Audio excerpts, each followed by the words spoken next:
Good morning and welcome to Farm Factor. I'm your host, Jamie Bloom. On today's show, it's Ag Innovation with Kyle Bauer. Meagan Gladbach from the Land Institute introduces us to a new crop called Kernza.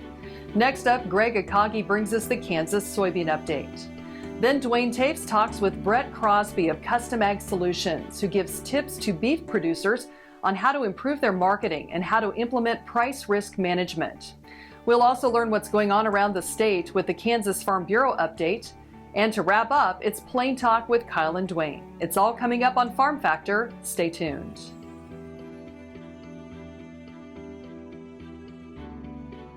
Closed captioning brought to you by Ag Promo Source. Together we grow. Learn more at agpromosource.com. Watch Ag AM in Kansas online at agamandkansas.com. Kansas Corn reminds you that E15 fuel is the right choice for every kind of driver. For the car enthusiast, E15 has higher octane. For the thrifty driver, E15 is priced lower than regular unleaded. For the nature lover, E15 provides cleaner air. For the shopper who buys local, E15 has more ethanol from our Kansas corn farms. Choose E15 for a higher octane, lower price, cleaner American fuel.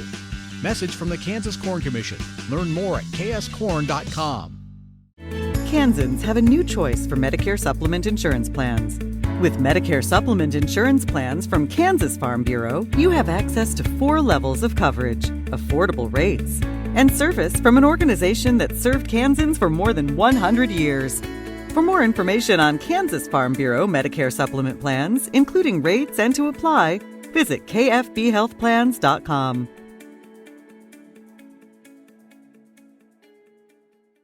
This segment brought to you by Kansas Farm Bureau, the voice of agriculture. To join today or for more information, go to kfb.org or find us on Facebook and Twitter. Welcome to Farm Factor. Kyle Bauer is with Meagan Gladbach to talk about a new perennial crop to Kansas. Hi, this is Kyle Bauer. I have the opportunity to visit with Meagan Gladbach. She's with the Land Institute in Salina, Kansas. Land Institute has been around for over 40 years with the concept of breeding in crops that are useful to mankind, but they don't have to be planted every year. Would you say that's accurate, Meagan? Yes. We're breeding for perennial crops, and we're breeding to grow them in polycultures. So the crop that you now have trademarked and is nearly ready to be sold on the market is Kernza. Tell us about it. So Kernza is a species, it's intermediate wheatgrass, which is a Eurasian forage grass that was brought over from Europe. And using Wes Jackson's vision, the Rodale Institute in New York started breeding for higher yield, larger seed, and disease resistance in New York State. And the Land Institute adopted that program in 2003, guided by Dr. Lee DeHaan. So people understand what the reason for breeding for a perennial is. What would be the advantage to farmers and for consumers? So a lot of the issues that we have in agriculture today are systemic. They're not at the fault of any one individual. They largely stem from annual-based monocultures, meaning that's crops that are grown one in a field across hundreds of thousands of acres. It's a single crop. It completes its life cycle within a year, and the most important note about that is annual crops do not cover the soil for a large part of the year. They take time to develop their root systems, and they take time to develop vegetation cover. And without protecting the soil, we have water erosion, wind erosion, and we are losing soil at an unsustainable rate. So it takes years and years and years to develop just a thin layer of soil, and we lose so much more of that soil than we gain per year. So the Kernza crop then, it looked like to me as I watched your presentation, can be substituted very much for the same products as we raise wheat for. Yes, yeah. So is it available currently for farmers to plant and for consumers to buy? The demand for Kernza is much higher than our supply. If you are interested in growing out some, we are looking to grow our seed supply.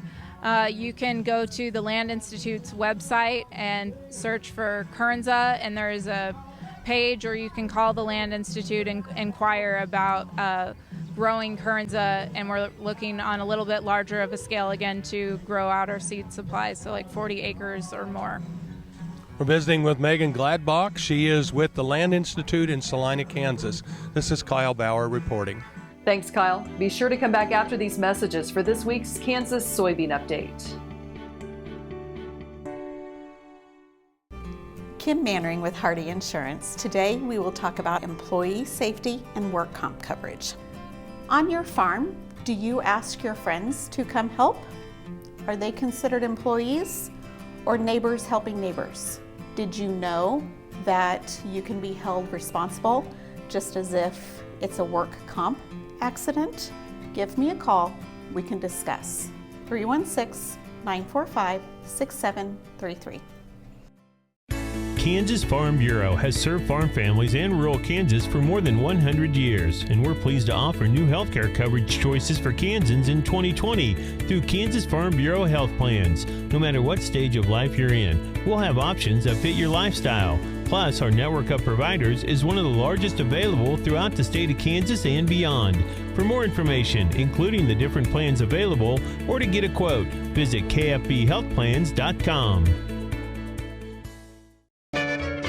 Ag Promo Source is a unique group of marketing specialists with one mission: help your ag business grow. Each affiliate has their own area of expertise, and they work together to bring you advice, products, and services. To get started, visit agpromosource.com. Ag Promo Source. Together we grow. About 6 jumps later, I was laying on the ground and thinking, boy, my shoulder sure hurt. I kept waiting, and it didn't get better and didn't get better.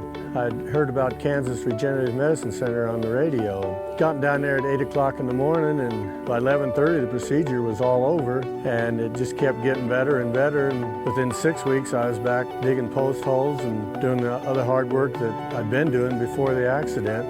And I'm really pleased. It's really worked out well for me.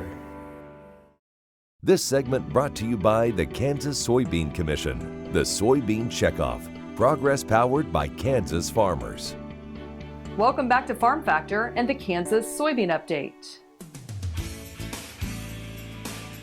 This is the Kansas Soybean Update. It's brought to you by the Kansas Soybean Commission. The Soybean Checkoff, progress powered by Kansas farmers. Jennifer Greenstein, who is co-chair of the next generation of scientists for biodiesel, joins us. Jennifer, it's been a very busy time for NGSB. If people aren't familiar with NGSB, what is that all about? It's a student group run by the National Biodiesel Board that focuses on introducing students to people in the biodiesel industry so you can learn about what actually happens in the real world once you get out of school and make contacts, network. So it's a great opportunity, get to attend conferences, and just get to really know the industry and the people that work in it. And there's a chance for those who might be interested in that field that you guys are giving away a scholarship coming up here pretty soon. Yes, we are. We do the scholarship. We've done it every year, so we get applicants from really all over the world, but definitely a lot from the Midwest. And write an essay. You become a member of NGSB, which is free for everybody and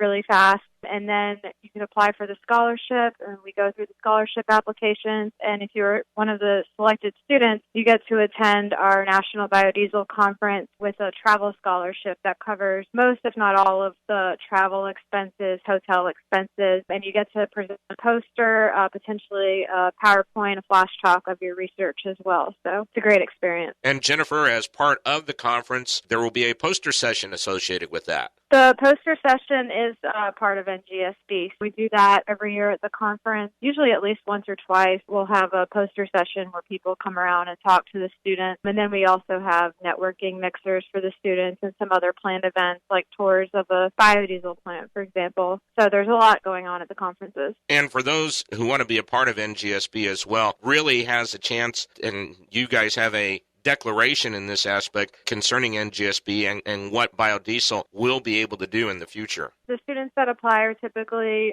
working in biodiesel research or interested in promoting biodiesel. We've had some people in economics, even not even in scientific research. We're all interested in promoting biodiesel, and it really is incredible to see the growth and momentum behind the industry. And we get to hear about it, every year at the conferences and the general session. There is a link to the NGSB site through the NBB website. Absolutely. That is mbb.org.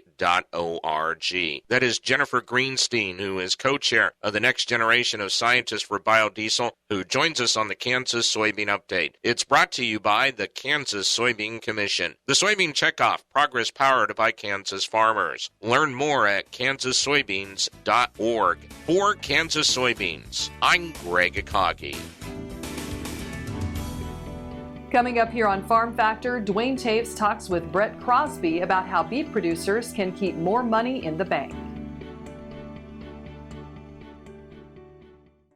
Sure Crop Fertilizers was started by my father, Don Sherman, and my mother, Shirley Sherman. Family business that started in the 80s. We predominantly focus on plant nutrients and what we can do to give growers better responses with the fertilizer dollars that they do, and what we can do to make those things work better for the grower. We're based out of Seneca, Kansas. We work with growers in their soil analysis to figure out what they need, and then we can put those in a blend that gives them the best results, and so that we can deliver that direct to their farm so that they have those nutrients where they need them, when they need them, and so that they can apply them in a manner that's very efficient to them and works well in their planting systems and what they're doing. Sure Crop Fertilizers has been around for a long time. We always say we're big enough to take care of everything you need, but yet we're small enough to do it quickly. You can get a hold of us at 1-800-635-4743. Our website is surecropfertilizers.com, and you can always email me at Corey@surecropfertilizers.com, and with any questions you have, we'll be glad to answer it and work with you. About 6 jumps later, I was laying on the ground and thinking, boy, my shoulder sure hurt. I kept waiting, and it didn't get better and didn't get better. I'd heard about Kansas Regenerative Medicine Center on the radio. Got down there at 8 o'clock in the morning, and by 11:30 the procedure was all over, and it just kept getting better and better. And within 6 weeks, I was back digging post holes and doing the other hard work that I'd been doing before the accident. And I'm really pleased. It's really worked out well for me. This segment brought to you by Sure Crop, liquid crop nutrition delivered right to your farm. We're back. Now Duane is with Brett Crosby of Custom Ag Solutions, talking about how to improve marketing and price risk management. Duane Toews joining him once again here on Ag AM in Kansas, and an opportunity to catch up with Brett Crosby, talking a little bit about the really important things in terms of making money for producers. Ultimately, everybody likes to see a bank account that looks better at the end of the year. A lot of things that go into that, Brett. Absolutely, and we have become as cattle producers very good at producing beef. We produce more pounds of beef now with 30 million head of beef cattle in the country than we did in 1976 with 45 million head. But we still have a ways to go on focusing our efforts on marketing and price risk management. Talk a little bit about your company and what you try and help producers do. Custom Ag Solutions is an economic research and outreach company based out of Cali, Wyoming. We specialize in risk management, outreach, and research projects. And one of the research projects that we've done and spent a lot of effort on is the beefbasis.com website, which is a price forecasting website for calves of various weights and types in various locations at various dates across the country. We're thinking about expectations. Once we have something or a goal in mind of where we should be, then we can start making some decisions on how to get there. Right. The price discovery mechanism that we're used to focusing on is the feeder cattle futures market in the cow-calf business and stocker business. And the feeder cattle futures is the market's expectation of what 800-pound steers are going to be worth in the 13-state area that make up the feeder cattle index. that doesn't necessarily mean that 500-pound heifers are going to be the same price, which has always been that's always been the challenge for producers. Looking at the feeder cattle futures and saying, okay, well, what does that mean for the cattle that I sell? So the beef basis forecast models are designed to help producers do just that, and they're designed to help producers look at the cattle futures and say, okay, here's what the futures are. Now I want to know what my cattle are going to be worth in Topeka on October 27th, weighing 620 pounds, for example. And so they can plug that in, and our models will use that information and the current feeder cattle futures market and return a forecast, a forecast range that says, okay, if the feeder cattle futures remain the same, then this is what we forecast those calves to be worth. Think about the marketing side of things. I think that's probably one of the least favorite things that cattlemen do. They're pretty good at saddling up and taking care of mama cows, but ultimately, when the dollars and cents, as long as we get a live calf on the ground, then the marketing side of it is where the majority of the funds can be gained. Absolutely. The price received is just as important as the number of live calves that you actually sell. If the price goes down by 10%, that's just like losing 10% of your calf crop. It's really uncommon for people to lose an extra 10% of their calf crop, but it's not uncommon at all for the price to fluctuate 10% even within a given year. And that's where the opportunity comes in. We can take the opportunity of those fluctuations and use the futures market as an offsetting investment, or a hedge, we call it, if we understand what we're doing. And so farmers, ranchers, I think have not wanted to focus on marketing because they have this feeling like there's nothing that they can do about marketing. They're price takers. We've been told we're price takers, we're commodity producers, and so we're going to be price takers. When in fact the ability to hedge changes that a little bit. And B, a lot of farmers and ranchers don't participate in the futures market as a hedging instrument just because they don't understand it, and that's what we're trying to change. Our thanks to Brett Crosby joining us here on Ag AM in Kansas. Jamie, we'll send it back to you. Thanks, Duane. Come back after the break for this week's Kansas Farm Bureau update. Kim Mannering with Hardy Insurance. Today we will talk about umbrella coverage. Did you know that if your cattle get out, you could be held liable for that? Call me. Let's have a discussion. 316-945-6733. Welcome to the Western Kansas Wildlife Travel Center, right here in my hometown of Oakley, Kansas. We're the front door of Western Kansas, located on 3 main highways, I-70, US 83, and US 40. And all those roads lead to history, beautiful scenery, and adventure, no matter which direction you go.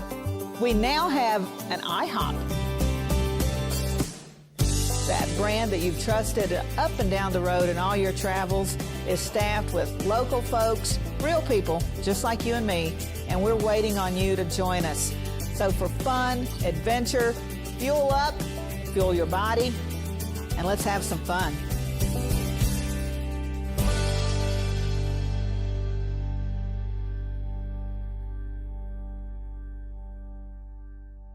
Imagine turning soybean oil, used cooking oils, and waste animal fats into fuel so amazing it drives U.S. jobs and our economy forward.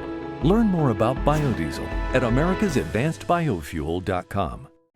This segment brought to you by Kansas Farm Bureau, the voice of agriculture. To join today or for more information, go to kfb.org or find us on Facebook and Twitter.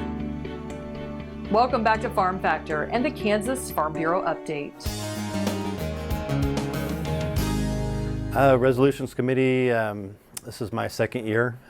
It's a learning process, but it's been great getting to see the gears basically of how farm policy works throughout our organization. And one of the biggest things that's jumped out to me is, we really do look at each and every comment or suggestion or proposal that people bring to Farm Bureau.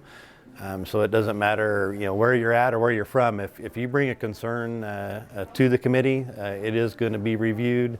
If we need more information, a lot of times we postpone a decision until we can get some experts in to hear and learn. Like today, for example, we had an expert on wind energy, and just to hear how that industry has evolved and came about over the last 10 years was just amazing. I have wind generation on my farm, but didn't realize it was to the point that it is today in Kansas. So that's one of the neatest things that I've learned through being on the resolutions committee, is just how, we do look at everything. Not everything passes, obviously, and a lot of things has to be changed to fit this policy book. But it's comforting for me as a regular member to know that if I had issues that bring the Farm Bureau, they're going to be taken seriously and look to see if they need to be involved or not.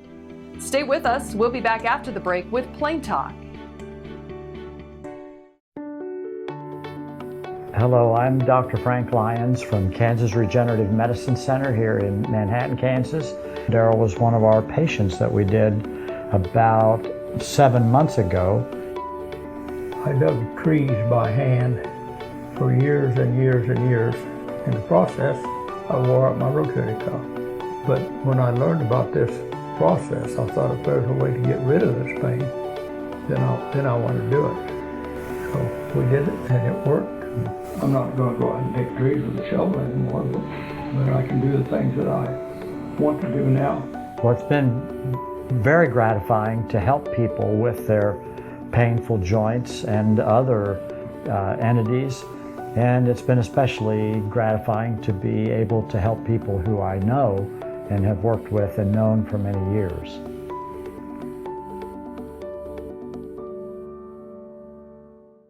Kansans have a new choice for Medicare supplement insurance plans. With Medicare supplement insurance plans from Kansas Farm Bureau, you have access to 4 levels of coverage, affordable rates, and service from an organization that's served Kansans for more than 100 years. For more information on Kansas Farm Bureau Medicare supplement plans, including rates and to apply, visit kfbhealthplans.com. This segment brought to you by Santa Fe Trail Meats in Overbrook. Let us help feed your family. Welcome back. Now let's see what Kyle and Duane are up to on Plain Talk. Hi, this is Kyle Bauer with Plain Talk with the guy who always says patience is what you have when you have too many witnesses, Duane Toews. Too many people watching. Nope. Yeah. Not going to do anything about that right now. Can't accomplish the needed task at this point. I thought maybe you were going down the medical road. Patience. Patience is something you have when you have a lot of sick people. Yeah. Yeah, no, not that kind of patience. No. So have you ever been accused of having a man cold? I think I know what that is. I don't recall being accused of it. What is a man cold? Well, that many of the women of the world that have to deal with a significant other who is of the male persuasion when they're sick, the whole world's going to come to an end because they're sick. Yeah. So I don't know if that's really fair or I'm guilty. You might be guilty. I know you have seen me suck it up and drug myself up before. Yes. That it's like, on the road, failure is not an option. It's not. And you just go to a drugstore and you buy everything on the counter and just start dumping it in. And everything that might possibly fit one of my symptoms. Exactly. Yeah. And then we'll worry about tonight, and then we'll worry about it tomorrow. And it's like, because failure's not an option. Your fact or fiction question of the day, Kyle Bauer. A baby blue whale. All right. Makes his way into this earth at 3 ton. Fact or fiction? Now, that's a baby. Okay, 6 a baby ton, blue whale. Not a baby blue whale. A baby blue whale.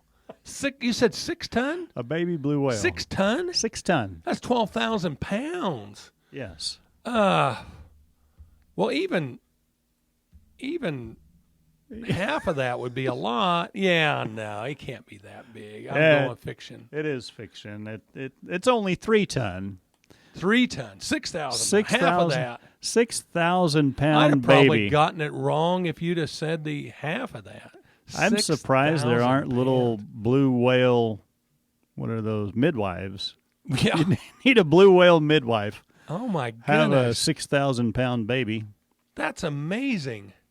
I mean, that's a lot. That is a lot of fish right there. Yeah. Holy cow! I wonder what's the gestation on a blue whale. Well, I mean, it's got to be take a long time to put together. Isn't an elephant a couple years? I gestation don't know. on that. You're everything I don't my know, you're supposed to know. Zoological knowledge. This says after about a year inside the mother's womb. So the whale, it's about 12 months then, I'm assuming. Huh. Makes its way into the ocean weighing around 6 ton. You know, 3 ton. Everybody talks about China being a big importer of they are. meat and that sort They're of thing. They're a big importer about everything. And so are they a big importer of our U.S. beef? Not really. So they don't import much beef? No, I didn't say that. Oh, they just don't like they buying don't like it from our us. beef. They don't like us. It's not our beef. It's not our beef. They don't like us. They don't like our price. Oh, you know what? I think it's problem. I think you read the same article I did. I think it's price. That's exactly right. No, we're like 6th or 7th or 8th. Was this like prior to when we had our trade spat with them? You know, it didn't make a lot of difference on the beef go down thing. a lot. No, Australia is the big winner on that, and it appears that they're closer. Well, that's true too. But you know, once you get a boat on the ocean, that extra 1,000 miles doesn't seem to make a lot of difference unless your cooler goes out. Oh, then it might. That might make lose your reefer system. You lose your reefer, and you might have trouble. The number one exporter of beef to China is Brazil. Okay, Brazil, number one, and they currently ship 22% of their total exports to China. Wow, how much of that's water buffalo? I don't think they have water buffalo in Brazil, do they? Isn't that the Indonesia and Vietnam? They have some buffalo type creature down there. Actually, I recently spent quite a bit of time with some folks from New Zealand and looked at their cattle, and their cattle look just like ours. And I said, well, your cattle look just like ours. And I said, well, yeah. And I said, well, I thought maybe they would look different. Like, for instance, as steep as the hills, I thought they'd have one leg longer than the other one for eating on the hills. Evolved into something that would work in that environment. He said their bull supplier gets all of his semen from the United States. So genetics are the same. Thanks for joining us. I'm your host, Jamie Bloom, and I hope you enjoyed today's show. See you next week on Farm Factor. Closed captioning brought to you by Ag Promo Source. Together we grow. Learn more at agpromosource.com.